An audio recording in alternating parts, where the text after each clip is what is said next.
অনেকদিন পর গ্রামের মিনি স্টেডিয়ামে বিবাহিত বনাম অবিবাহিত ফুটবল খেলা।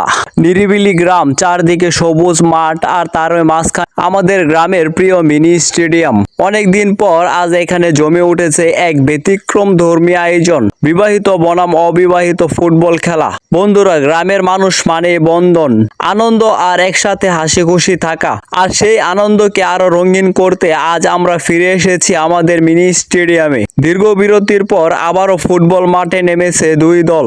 একদিকে বিবাহিত যোদ্ধারা, অন্যদিকে উদ্যমে ভরা অবিবাহিত দল। বিবাহিত দল কেউ বা এসেছে অফিস থেকে ছুটি নিয়ে, কেউ বা দোকান বন্ধ করে এসেছে, কিন্তু আজ সবাই সমান। দলের খেলোয়াড়, ক্যাপ্টেনের হাসি মুখের ঘোষণা, আজ দেখাইবো বিয়ের পরে আমরা ফিট।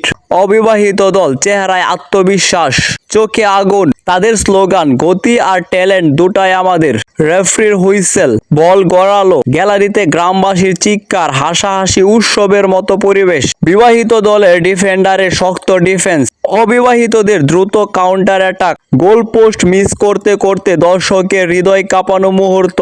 মাঠের ধুলো হাওয়া হয়ে উঠছে, সবাই ঢেউয়ের মতো দৌড়াচ্ছে। চারদিক থমথমে, একটা নিখুঁত পাস, শট, গোল। মাঠে উল্লাস, দুটো দল ওই খেলাকে উৎসব বানিয়ে ফেলেছে। শেষ ফলাফল, অবিবাহিত 2 গোল, বিবাহিত 1 গোলে অন্ত। শেষে দুই দল একে অপরকে অভিনন্দন জানায়, গ্রামের সম্পর্ক আরো শক্ত হয়। অবিবাহিতরা স্পোর্টসম্যানশিপটি জিতে যায়। কে জিতলো আর কে হারলো সেটা গুরুত্ব থাকে না। গ্রাম মানে পরিবার, আর খেলাধুলা আমাদের এক করে রাখে। আজকের বিবাহিত বনাম অবিবাহিত ফুটবল ম্যাচ গ্রামবাসীর কাছে শুধু একটি খেলা নয়, একটি আনন্দ, একটি মিলন মেলা, একটি স্মৃতি।